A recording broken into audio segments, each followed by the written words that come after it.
BFM Business, Startup & Co. Startup & Co aujourd'hui avec Grégory Jean, bonsoir. Bonsoir. Vous êtes fondateur président de la startup Eco. Alors Eco, pour ceux qui nous suivent à la radio, ça s'écrit A-Y-K-O-W.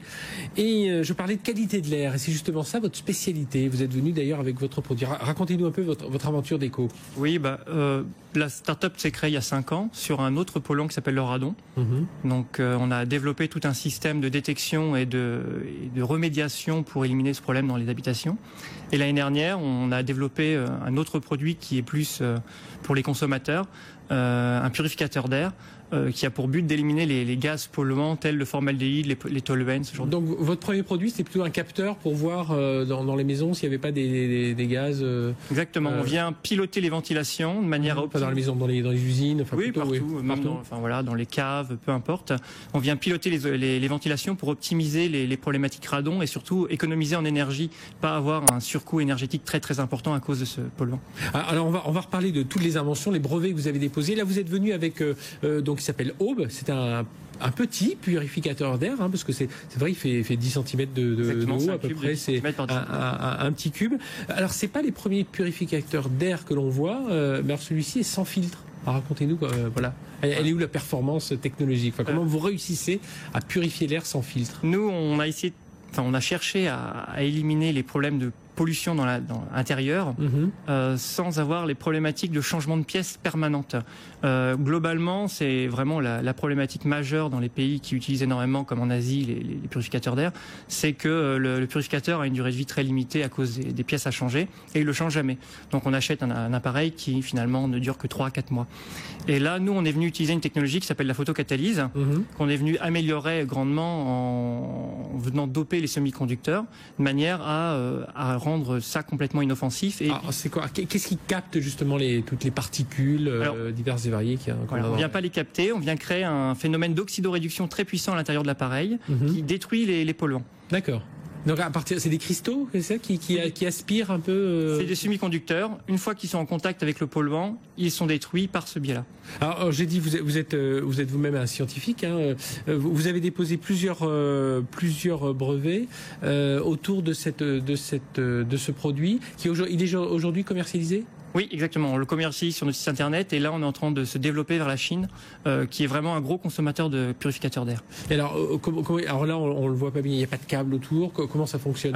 On le branche. Oui, ça marche par USB. On l'a voulu simple, épuré, même comme le design, complètement épuré. Donc les prises USB, on en a partout dans ses voitures, quand on veut l'utiliser dans la voiture, on en a vraiment partout dans sa chambre. Souvent pour le téléphone portable, on a toujours un câble USB qui traîne. Et là, on peut le brancher et le faire fonctionner par USB. Ça utilise 4 watts, donc c'est vraiment très économique en énergie. Et alors, il y a un nombre d'heures, d'usage. Je sais pas combien de temps dure. Voilà, si j'achète la machine, elle vaut combien d'ailleurs, Aube? Alors on a le produit de base est à 200 €, à 199, et on a une version connectée qui permet de faire le suivi de la qualité d'air, pour 250 €, enfin 249. Alors voilà, donc si je m'en procure un, il va me durer que je le laisse brancher. Enfin voilà, combien d'heures il dure sans que j'ai à intervenir dessus? Justement, on a beaucoup travaillé dessus. Normalement, ça utilise des rayonnements UV qui étaient un petit peu dangereux. Nous, on a changé ça pour utiliser de la lumière visible. Donc de la lumière violette en l'occurrence.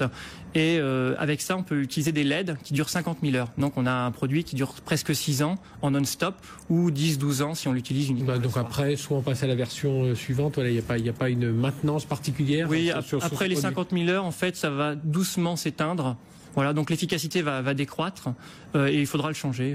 Et aujourd'hui, dans votre modèle de développement, c'est continuer sur votre propre marque, ou alors vous verriez bien, vous avez certainement été approché par des grands noms de l'électronique ou de la distribution qui voudraient proposer ce type de produit, parce que la qualité de l'air, on sent qu'aujourd'hui, on en est un peu plus soucieux. Oui, il y a un vrai dynamisme autour de la qualité de l'air, même chez des très grandes marques. Oui, on a été approché par des grandes marques qui s'intéressent. Là, en plus, la technologie, elle est très simple, elle peut être intégrée directement dans des ventilations.